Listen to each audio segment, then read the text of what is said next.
it's getting out of control now because people are showing me videos where they're tagging me and I'm not seeing these videos.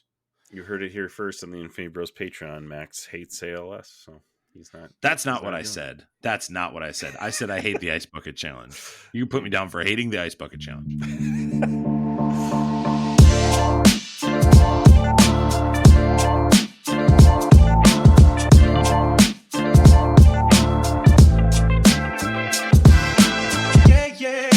Hello and welcome to the Infinity Bros podcast, the only podcast that's perfectly balanced as all things should be. My name is Isaac Edlin.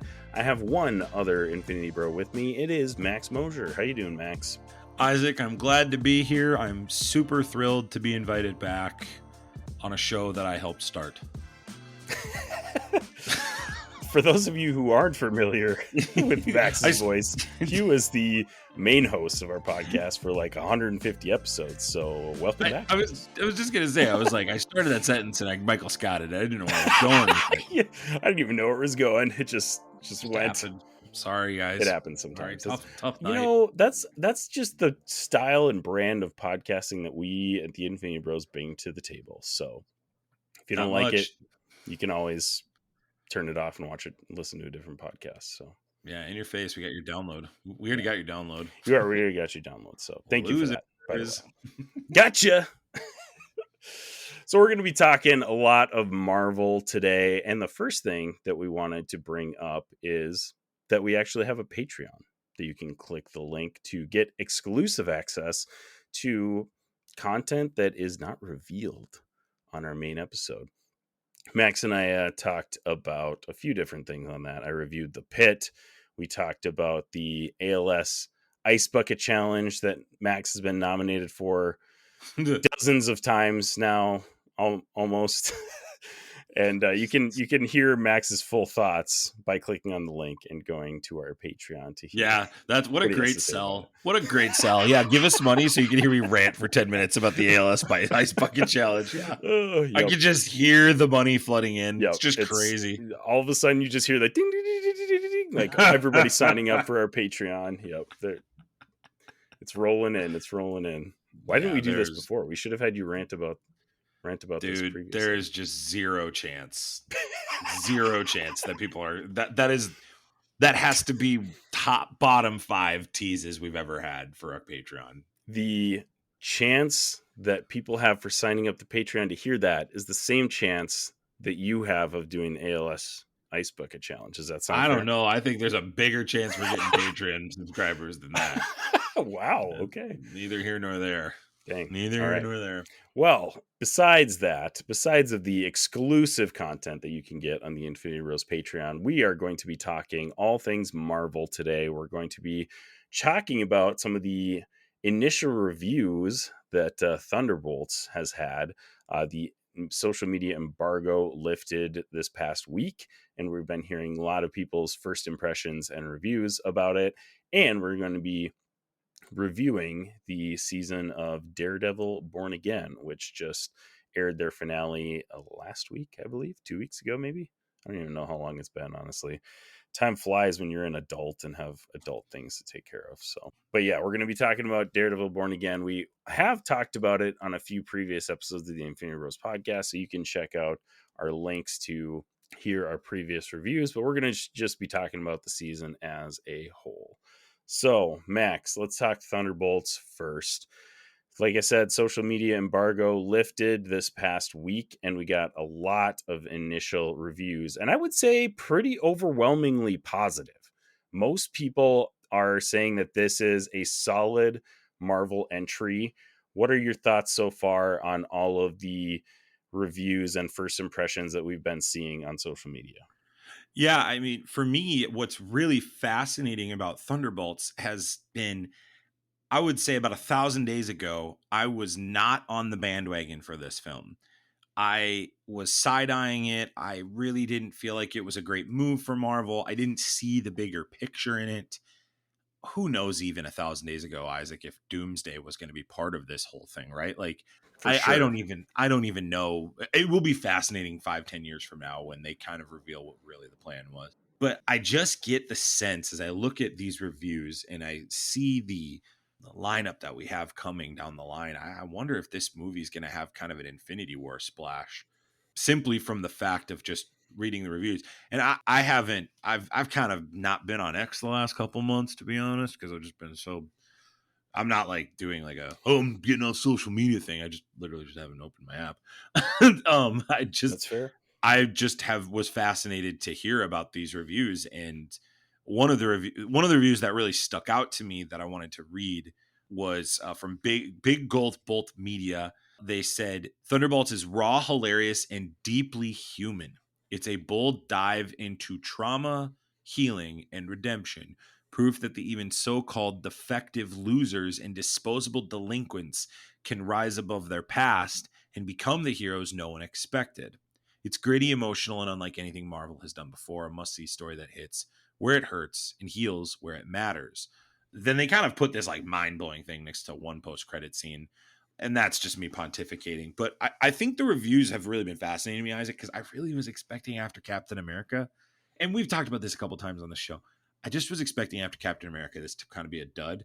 And now I'm doing the thing where I'm like, all right, am I getting my hopes back up? And I going back out of this? Like, I just don't know. So I am cautiously optimistic for this movie, but reading the reviews and seeing it, it wouldn't surprise me if the Rotten Tomatoes score is going to be really high for this one. I haven't even looked at what that is, but I could see some strong reviews on this. I'm not seeing like best Marvel movie ever, but I'm seeing like great best Marvel show in a long time, right?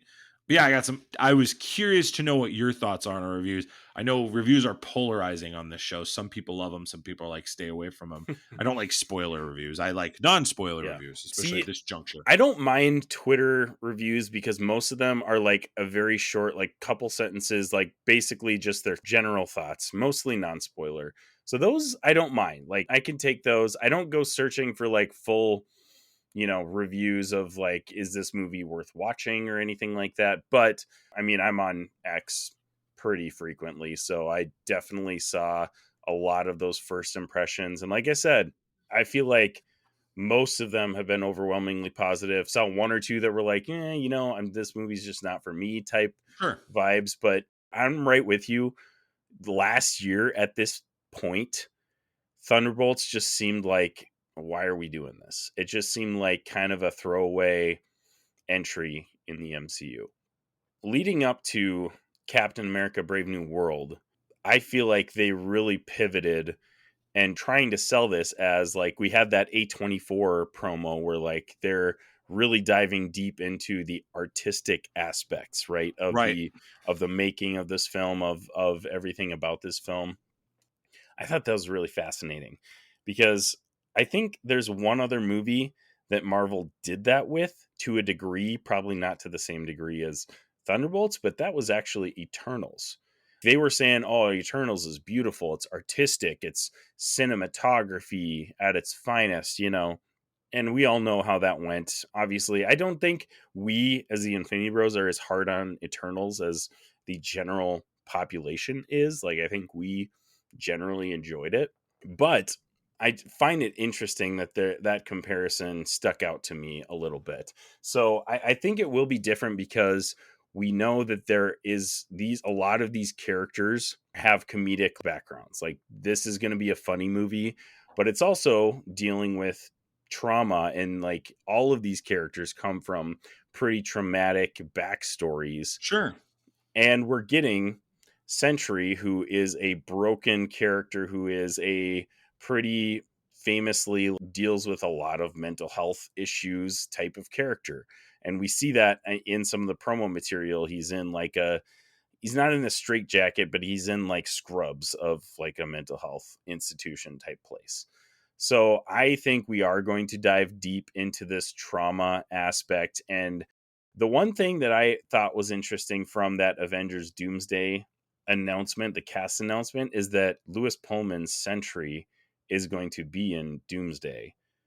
I thought that was fascinating because I thought either he or some of the Thunderbolts got to go. Like somebody's got to die in this movie because we've seen the trailers. He's sending people to the shadow realm. Like, dude is powerful. He is very powerful. How are we getting out of this movie without a bunch of people dying? I don't really know how that works. I wonder if right out the gate he kills or sends another prominent Marvel character to the Shadow Realm to kind of set the scene.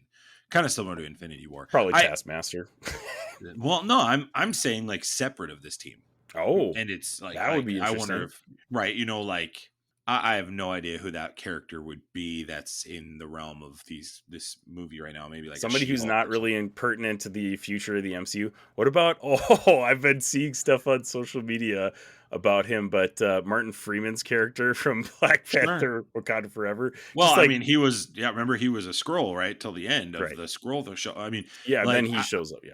I Right. I think first off, I gave Eternals a 4 out of 6, which is the same score I gave the last Captain America movie. You say whatever you want with that. That's just they're on the same playing field as mine. You can check out my review of that on the last Captain on our episode there. The reason I wanted to talk about this, Isaac, is I wanted to get it documented because next week is when Thunderbolts comes out, and then I'm sure we're gonna have that episode next week.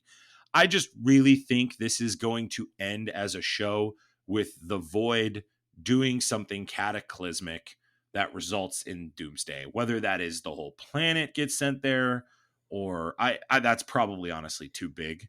But if it's a raw emotional story, I expect his kind of mental issues to play a part in this. Maybe he's imposing his will on other people. Maybe I don't know. Sentry's such a unique character. He's so overpowering. He can fight the Hulk. He basically can't be stopped. He's a Superman level, Omega level power. I would wrestle with this movie's got to be like the only way they're going to beat him is if they talk him off the ledge. And this is the kind of movie that might work for, right? Like maybe Elena is that kind of character, or Bucky is, or these are all characters that can speak to those types of people, which is also part of the parallel too, right? He's the ultimate foil to their villainy.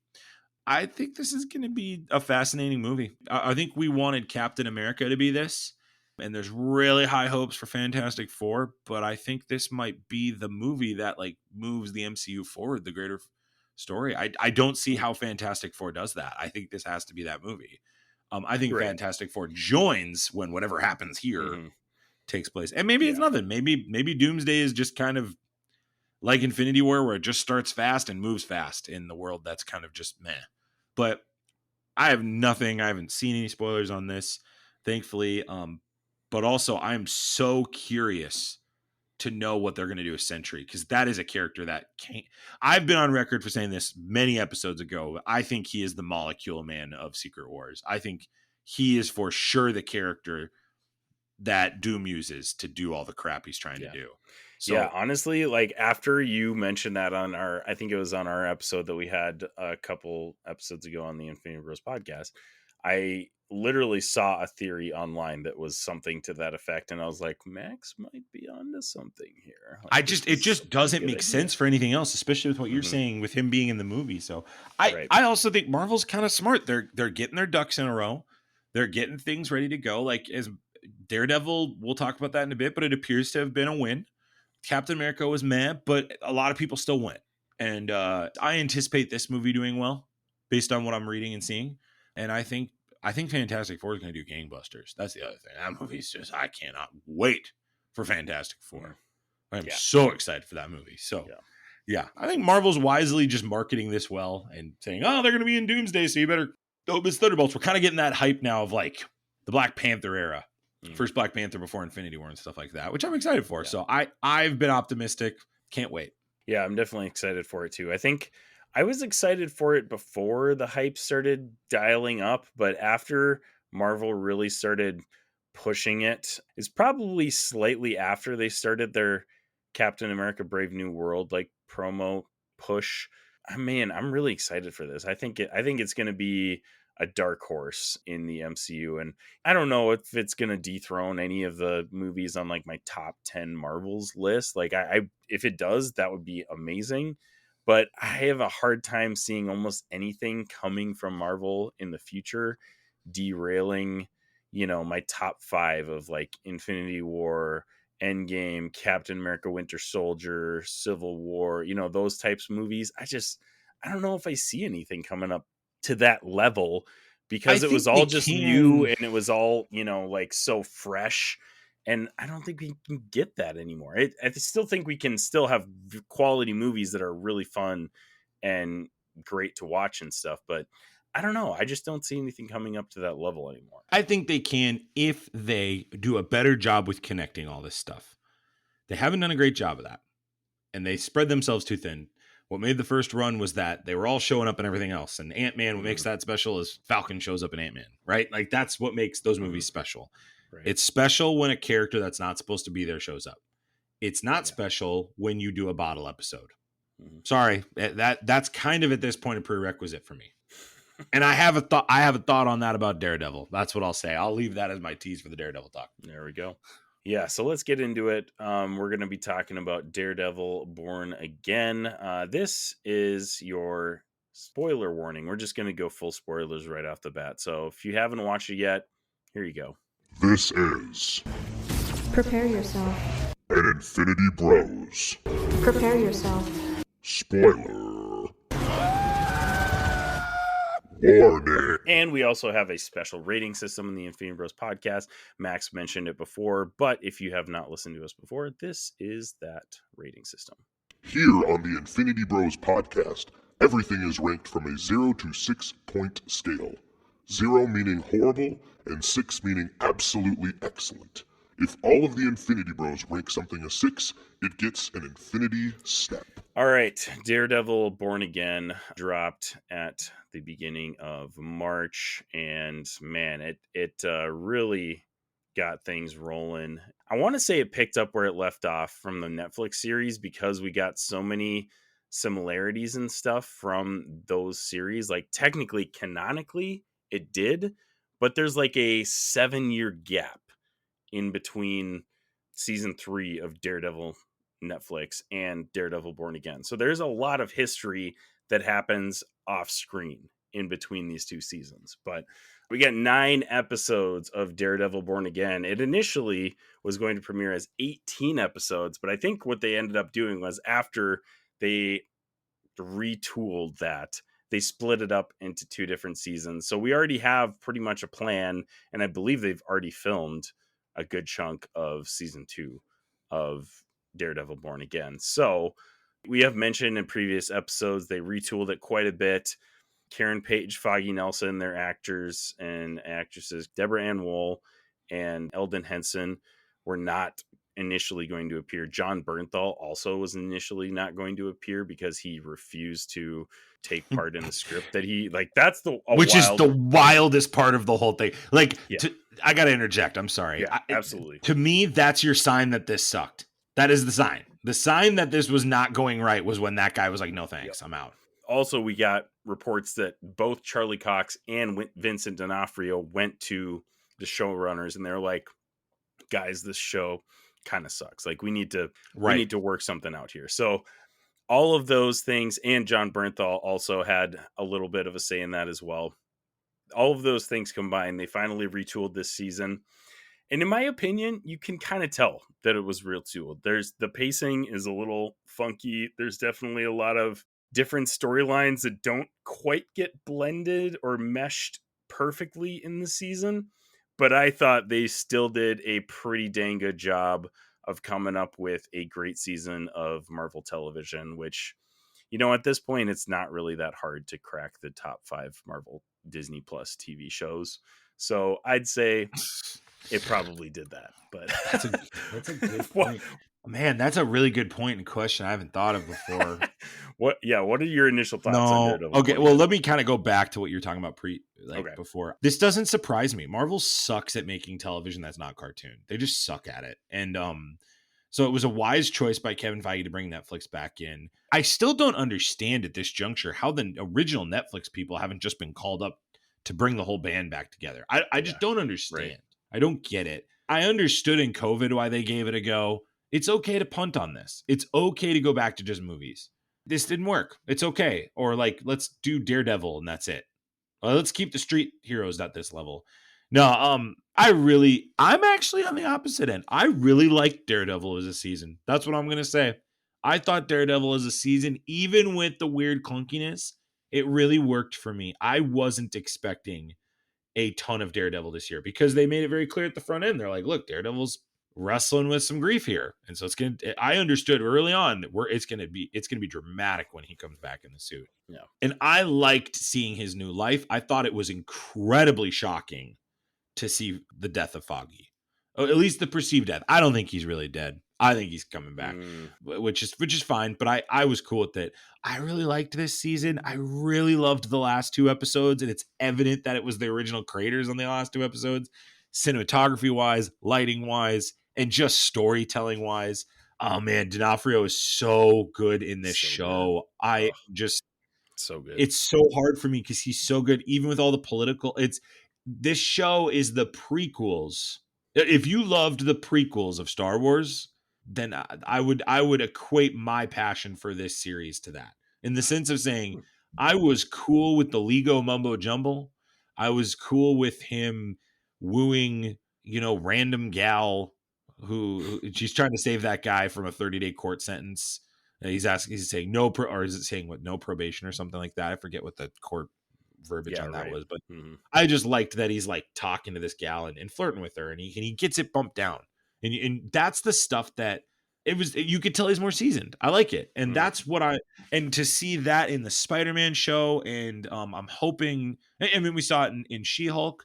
I think I'd like to see more of it. I have 2 gripes. I have a gripe at the first episode, and I have a gripe at the last episode. The gripe at the first episode is there's no acknowledgement of She-Hulk. We don't have any communication about it. We don't have any understanding of what's going on there. I would have liked to know what's going on there. That's all. It would have been 1 sentence. 1 sentence would have been great. It did not have to be a big thing. It didn't have to be a big thing, but I needed an answer on that based on what they did with She-Hulk. And that's why Marvel TV shows suck, because they don't know what they're doing.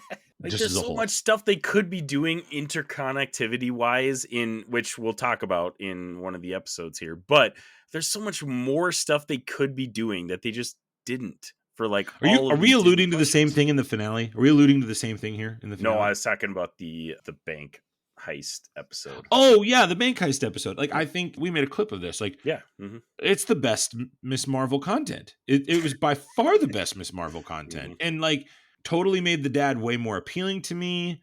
Loved the Funko Pop nod. I just loved it all. I'm really fascinated at how Marvel just can't figure this out. I don't get it. I really don't get it. Like, they really just need brand new TV people top to bottom, or they need to just like keep these Netflix people and just pay them a lot of money and say pump out more. Can I talk about the last episode real quick before we get into the plot of just like what is your take on the Spider-Man not being present in that? Like, a lot of people are like, oh, Spider-Man wasn't present when it's all dark, and not only just Spider-Man, like this, we're talking New York City here. So like there's a good chunk of Marvel superheroes that live in or are associated with New York City. And all of a sudden the city like goes dark and nobody shows up. Like Daredevil is the only one that knows what's going on. Like, where is everybody? Like, yeah. And then at the end, he's like, oh, we need an army, and goes to all of his little pals in the bar there.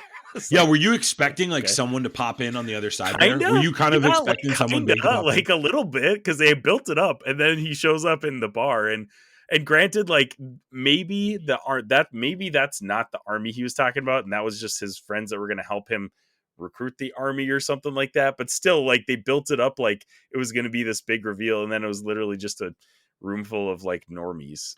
There was 2 ways they needed to go. Well, the third way, which was not ever going to happen, was the Spider-Man route, right? I wanted to address that. I think that's a ridiculous claim. I think it's stupid to think it should have happened. No. I get the argument, but no, guys, that wasn't going to happen with Sony. No. What should have happened was either She-Hulk's on the other side of that door, which would have got a lot of people, me, excited. I would have been to see She-Hulk go into a really dark scene and to kind of really help him, and to see kind of the Kingpin versus her kind of shtick. It would have been cool. I think they could have done some cool things with it. The other thing that and this was to me the biggest miss, how do you not have any defenders in there? How do we not have Luke Cage? How do we not have Jessica Jones? What a miss. What a miss from that last episode. Yep. So as a season, I love the direction it's going. I think it is contingent on season 2. You're right. That's a fair point you're making. But I love I just love Charlie Cox. I like the fresh stuff with Charlie Cox. I like the fresh stuff with D'Onofrio. I'm kind of a sucker for the 2 of them. Like, I can watch them do legal mumbo jumbo and political jumbo all the time. And I'm gonna watch it. You mentioned earlier, but so many people online were complaining about like, oh, we haven't seen Daredevil in the suit. Like, I'll see. Guess what? It doesn't matter. This season rocked without him in the suit. Like the Completely first like agree. 3 episodes where he doesn't even touch a Daredevil Yeah, nothing, they're great episodes. He they didn't worked need great. to. Like, I don't understand I think that's just a result of like society becoming so impatient with television at this point. Like, they really can't wait for him to be in the suit and doing action and like beating people up, that they're like just completely bored with anything that is not that. Like, that just doesn't add up for me. I don't understand that, because I thought the rest of the show was great, and while disjointed, I still think it was a great season of television. Yeah. I don't think it was bad by any means. And yeah, when he got in the suit, it was awesome, but he didn't need to be in the suit to make this season good. I don't think. That's not Matt Murdock is an interesting enough character that you don't necessarily, I mean, like, yeah, Daredevil is also awesome, but Matt Murdock is an interesting enough character with enough going on that you have a lot of story pull with just him. Like, I don't think they needed to make it all about Daredevil in this season. And I thought they did a great job of balancing both of those, and like letting him coming back as Daredevil, instead of just like, oh yeah, something bad happened, boom, I'm Daredevil again. I think that would have done a disservice to what happened in episode 1 and why he decided to be done as Daredevil. So I'm fine with pretty much how they decided to roll this season. There's a couple other, minute things that we'll talk about when it comes to the pacing, but overall,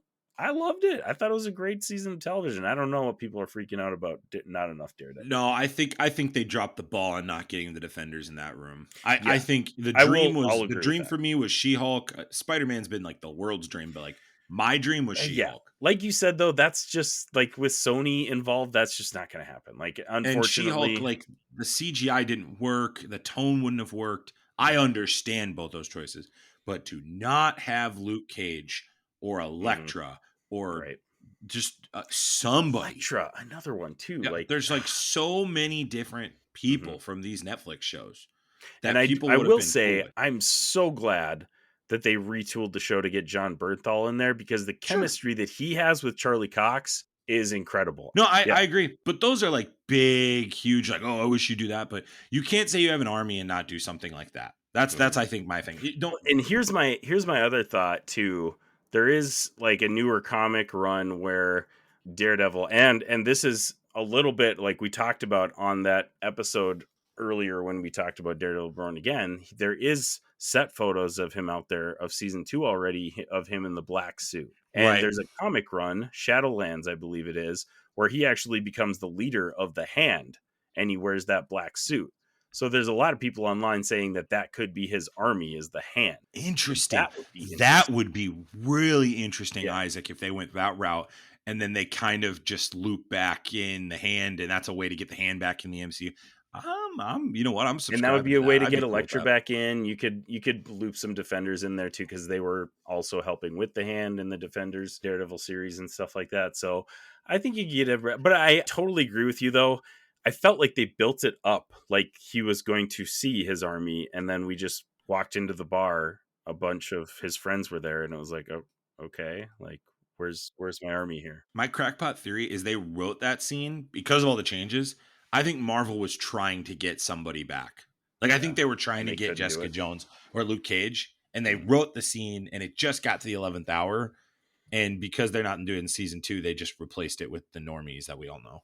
Hmm. That's my Interesting. crackpot theory. Yeah, I think they were trying, and it just yeah. didn't work out. Let's pivot a little bit. We've got a couple characters that I want to focus on and highlight. Number one is we get Wilson Bethel back as Benjamin Poindexter, or Bullseye, in episode 1. He kills Foggy, and I'm really happy that they brought him back, because he was a fantastic part of Daredevil season 3, and I honestly think Bullseye is like Marvel's version of the Joker. Mm, Dude is unhinged. He is a true villain. He does not care about killing random bystanders. Like, he actually likes it. I think he actually enjoys just killing random people. We need more of him in the MCU because he is just a true villain. Like there's so much focus these days on all these anti-heroes or anti-villains and like, oh, they're just doing this because of this good reason actually. But here you have a truly evil guy, truly evil villain who just kills for fun. I think we need more of that because that just shows the dichotomy of like, hey, you got the heroes and then you got the villains. And then you got this gray spot of like certain villains in the MCU. They're like, oh, well, they're doing bad things, but they're doing it for a good reason. And the heroes can actually see their side of it and they can try to convince them out of it and stuff like that. You can't do that with Bullseye. Dude is just like, especially in that opening scene, he literally is like taking all these random objects, just killing people right and left as he's walking down this through this bar. And it's like, holy crap, this dude is insane. And I love that we come back to him at the end of the season. And oh man, it was so awesome how he ended up escaping with his tooth. That was crazy. I think he's more of a Victor Zsasz than a Joker. I think he's more of Marvel's Victor Zsasz. He is a little different than the Joker in the sense that the Joker has a bigger plan. Bullseye doesn't really have a bigger plan. He's just killing people. Yeah, and that's why I'd say it's Victor Zsasz. He just wants to kill and kill and kill. That's a good and comparison. Kill and disrupt. Yeah. And I agree. Bullseye was great. What made this show really, to me, good is that what separates this show from the other ones is it has a history. So, like, I'm way more forgiving on these things because I'm like, you know what? You had it already built into the history. So yeah. I agreed. I loved the first episode. I loved the last two episodes. The middle episodes were meh, but they weren't terrible. They weren't terrible. People are like, oh, they're bad. They're just clunky. They weren't terrible. Yeah. So speaking of those middle episodes, there is one character and arc of this show that I kind of was a little bit down on, and that was Muse. Muse was a good character. I liked him. I liked his whole vibe as a, serial killer artist, guy or whatever.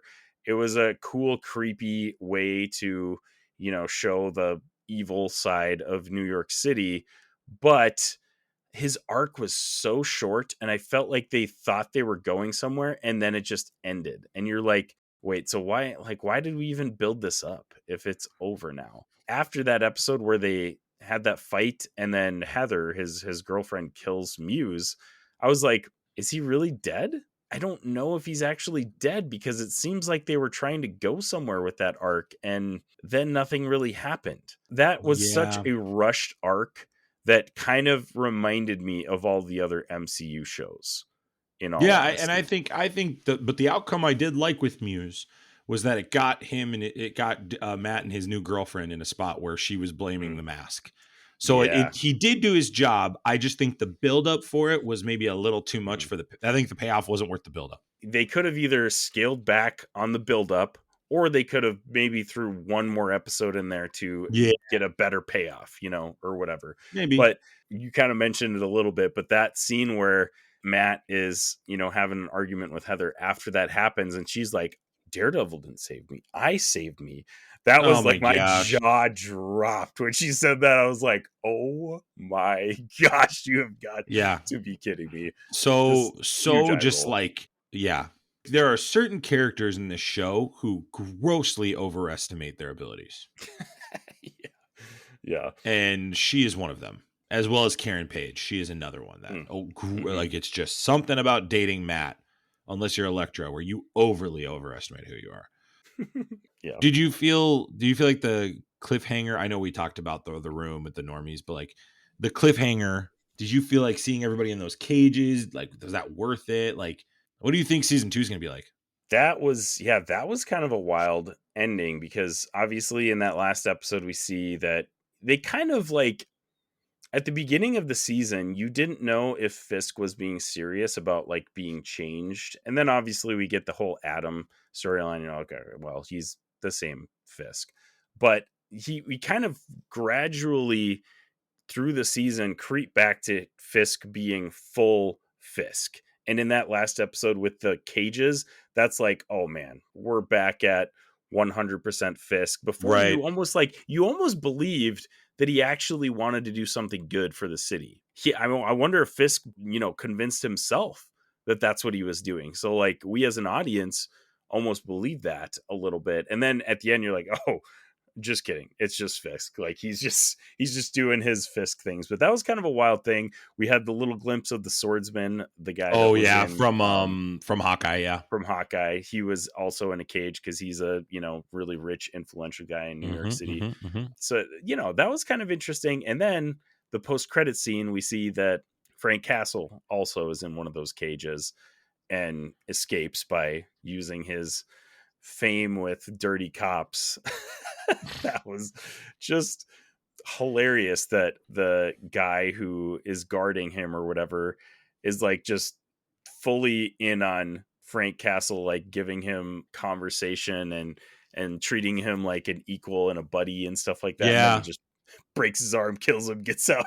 Just Yeah, such a they Frank Castle thing to really do. That played was up fantastic. the dirty cop thing. I think is a long-term play. Like I think that's something that could translate into Marvel shows and movies now in other spaces. So I hope they do that, but I don't have faith that they'll do that. I don't have faith we're going to connect this. Yeah. I even like Thunderbolts. It's all in New York City. None of this is going to get affected by it, right? Like this is just, I really am It will be interesting to see that post-credit scene. Is that a lead up to John Bernthal's special presentation as the Punisher, because he's helping to write, direct that thing, or is that just a lead up for season 2 of Born Again, which that's coming next March, I believe, is season 2. So it's not like maybe years away. Maybe that is the scene that he gets out.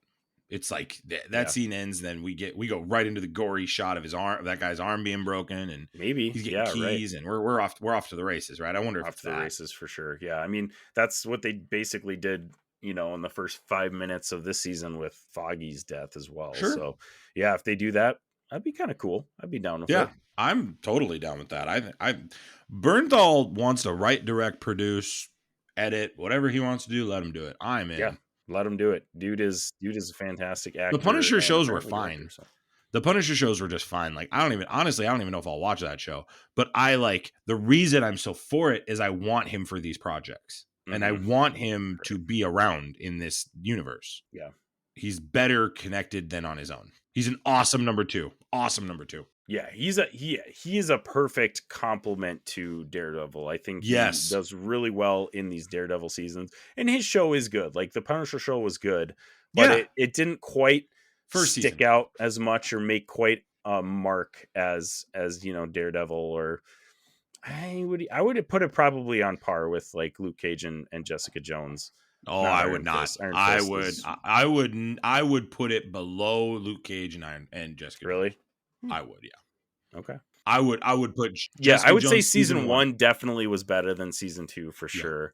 But yeah, I would say it's about at that level, but definitely is a solid complement to Daredevil in this show. So I'm looking forward to seeing him in season 2. But I wanted to touch on that scene where he finally gets captured by the dirty cops, the anti-vigilante task force, and they all have their Punisher like vests on, and he's like tied up, and they're kind of expecting him to like, I don't know, accept them and like join their crew or whatever. Like kind of a weird setup for a scene.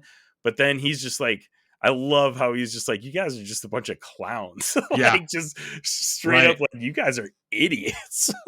Right. He is such a great foil to Frank. It's just not even to Matt, excuse me.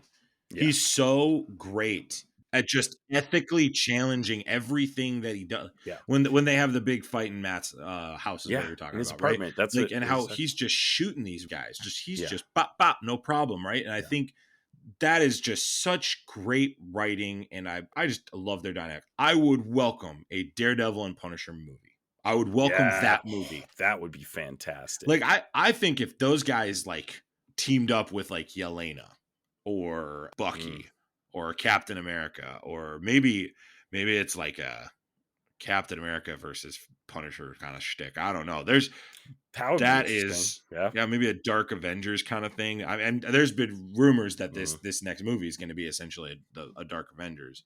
That's what the asterisk means. That's what the rumors are. So I don't know. We'll see. I would be fascinated to see Frank Castle be with Daredevil. Do you think? Do Yeah, you think these guys are going to be reunite in Spider-Man? Like, do you think Daredevil's coming back to Spider-Man anytime soon? I hope so, but I don't have. You kind of had the same attitude as I. I just don't have faith in Marvel to make those connections and make it consistent anymore. I just don't Right. see it happening. Unfortunately, I would love it. I think it'd be awesome, but I can't see it happening. They need to do a lot of work to gain back my trust to pre-Endgame. I blindly trusted every single thing they did. Yeah. Like Oh I yeah. did not have 100%. any qualms about anything they did. Right. Post Endgame, a lot of that trust has been lost, and I still enjoy 90% of what Marvel puts out. I'm not saying it's all trash, but they have to earn my trust back in order for me to really trust that their movies are going to be good. I'm still going to go to them. I'm still going to watch them, but that doesn't mean that I'm going to immediately love everything that they put out. It just isn't that way anymore. I still think they can put out solid content, and I'm very excited for Avengers Doomsday and, all of the Yeah. stuff that they're building to.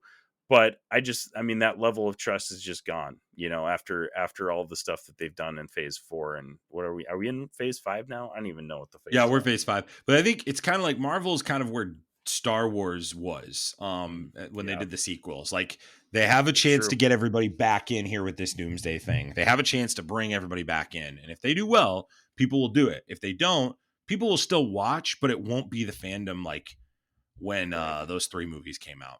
Right. Yeah, there's just a different vibe, man. But it's all Just a Disney. different vibe. Disney just doesn't, they're not doing a good track record. So I blame them. They're in it for the money. So they're going to go where the money goes. for Unfortunately, the that money. means they're going to make decisions that are not in the interest of their fans, the Marvel fans, I should say, not Disney fans, but Marvel fans. So, that's just how it is. Right. All right. Anything else you want to touch on before we start wrapping it up and give our ratings and stuff? Yeah, let's do it. All right. So what would you rate Daredevil Born Again on our Infinity Bro scale? I'm going to give it a 4.3 out of 6. I think it wasn't. Wow. I liked it, but like those middle episodes really don't like propel it to a 6. It's not a 5 for me because I just think right now to get a 5, you got to do a lot of great things right. And we're getting to the point now with my Marvel list. I look at my all-time Marvel rankings, and I got to go decimals to try to separate some things here. True. So it's a Marvel TV show that is very forgiving. If I will say this, if it did not have the history, I think it would have been a way lower rating. But the history is what saves this and gets me excited for season 2. And again, I'm not a fan of filling in the gaps and going, oh, I don't like this because it should have been this. I'm just a fan of, I'm a dead horse. I'm beating a dead horse here. WandaVision. Don't show me crap about Mephisto if you're not going to do it. Don't put a door mysteriously behind you and say we're building an army and then not have it right. Don't put a random fly and focus on that fly if that has nothing to do with anything in the scope of the show. Yeah, don't hang out with Frank for 6 minutes on episode like 2 or 3 and then don't talk to him for 5 episodes. Right? Like at that point, I thought Frank was hanging around a little longer. And even Karen Page at the beginning of the season, she just left. Right. Yeah. Like I think there's so many things that aren't like that. I'll forgive it because I'm like, whatever, Daredevil's back. But D'Onofrio and Cox do just a tremendous job in this, and they're you could tell they want this one bad. You could tell they want this to be good. Yeah, I'm with you. I'm a little shocked it's that low for you, considering how well you talked it up. But I'm gonna give it a 5 out of 6. I think if I'm rating the Daredevil seasons, season 2 is around a 5. I'd put that lower than Daredevil Born Again. Season 1 and season 3 of Daredevil are 6 out of 6s. Like, they're fantastic seasons of television. Born Again doesn't come up to that just because, in my eyes, of like the disjointed storytelling and some of the things they kind of missed on. But I think it is a true return to form. Like, we all thought before this that this is going to be more of like a spiritual successor to the Daredevil Netflix series, that this is a true successor. Like, this is a true sequel to those series. So I think they did those series justice. A true sequel. It is a true sequel to the original Netflix series. It is brutal and terrible in the timeline of the MCU. It is just unforgivable. So like totally I think about that one. That's the other reason why I'm like, you're not getting a 5 out of me on this one. Like, and look, 4.3 for me, that was my Ant-Man rating. Ant-Man 1 is a 4.3 out of 6. I like Ant-Man.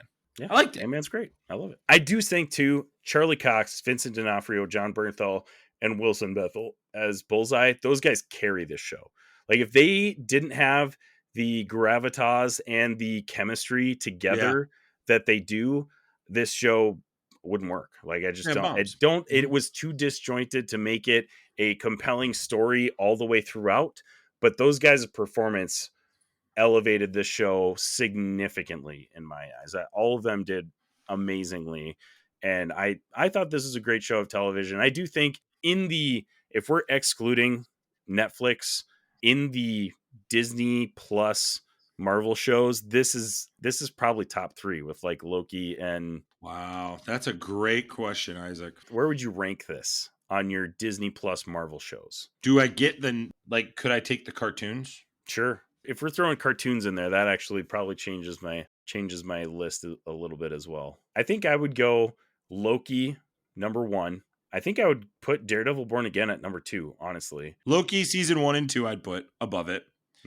Because I give Loki a 5.5 out of 6. I give Loki season 2 a 5.35 out of 6. That's how many movies and shows we've watched, right? Like, I'm just at a point where I gotta use decimals. X-Men 97, I give a 4.79 out of 6. Yeah. Falcon and the Winter Soldier, I give a 4.7 out of 6. I would have to put X-Men 97 above it too, though. Like, X-Men 97 is She-Hulk for me, 5.6 out of 6. I love She-Hulk. I know I'm in the minority on that. Yeah, that's a I think high She-Hulk's rate. I like great. She-Hulk too, but that's a high rate. She-Hulk's great. We rewatched it a couple months ago, and Sarah and I were just laughing. We're like, we are such suckers for that show. Maslany is like perfect. Like, she was casted perfectly. She's great. And I loved Daredevil in it. I loved the Daredevil episode. Yeah. Like, I maybe that might be skewing it too for me, Isaac. I liked She-Hulk so much that I wanted them to acknowledge She-Hulk, and they didn't. So the fact that they didn't, I agree with you though. It would have been great if they had like just one line to acknowledge his past relationship with her or whatever, you know? We're hanging up on her. She's calling him and he's like, yeah, I'm ignoring that. I'm not into that anymore. That would have been great. That would have been so awesome. Funny and great with the tone. I would have loved it. Yeah, I would have loved it. Yep. I'm definitely with you. I think I would still go Loki number 1, probably X-Men 97 2. Your Friendly Neighborhood Spider-Man, I probably would put at 3, honestly. I love that show. It was fantastic. Then so it does knock it out of my top 3. Daredevil Born Again would be like 4 on my list. But if we're just going live action, that makes it number 2 in live action. So I think that's pretty impressive still. You don't have to worry about me putting it above WandaVision, because I'm doing that. Yeah, I'm doing that. I kind of figured. There it is. There's your WandaVision counter for the Infinity Bros podcast. My gosh. I tried to. I tried so hard not to. But we tried. We already referenced it multiple times without actually saying WandaVision. But if you're looking for the word WandaVision, boom, there it is. Just the moment the MCU, if there's an MCU died moment, I know what my moment is. I know what my moment is. Oh, gosh. I hate to agree with you, but I kind of do. It's hard to give a different point that's the MCU died point. Well, it's the moment I think maybe to me WandaVision is the point where we didn't blindly believe anymore. True. It was probably after WandaVision, right? WandaVision was the show that started us on this slope of not blindly agreeing or accepting everything that Marvel shoves at us, right? Probably. Wild to think about. We're verbally processing. I have been verbally processing for 6 years. Yep, you're not wrong. We verbally processed that whole show because every episode that we had was like 2 hours long on these 20 to 30 minute WandaVision episodes. Yeah, we're just was verbal processing in real time right there. Such a letdown. All right, we gotta close. Someday artificial intelligence will take all the clips I've done of this, and it's a 5-hour cut. It's like a whole 5-hour cut. It's going to be big. It's going to be long. So tell us what you guys thought of Daredevil Born Again and how it compares on your Disney Plus Marvel shows list. How does it compare with WandaVision? We want to know. If somebody left a negative review of us and said this guy won't stop talking about Marvel or WandaVision, I would frame that. I would 1000% go, he's right. She's right. They're right. I can't. I've got to stop. Can't even disagree with them. Yeah, I wouldn't be offended. Hit us up at infinitybrospodcast@gmail.com. You can hit us up at theinfinitybros.com or on any social media. Look for the thumbs up Infinity Gauntlet at the Infinity Bros. Well, Max, thank you so much. It's been a great day. Hey, thanks, Isaac. Appreciate you. Wherever you're listening, however you're listening, thank you so much for making us a part of your podcasting experience. We love you 3000. Bye. Thanks for tuning in to the Infinity Bros podcast. You can find the Infinity Bros on Twitter, Instagram, Facebook, TikTok, Twitch, and YouTube at The Infinity Bros. You can also check out our website at theinfinitybros.com for links, reviews, and sweet merch. Feel free to send us listener feedback via social media or email at infinitybrospodcast@gmail.com.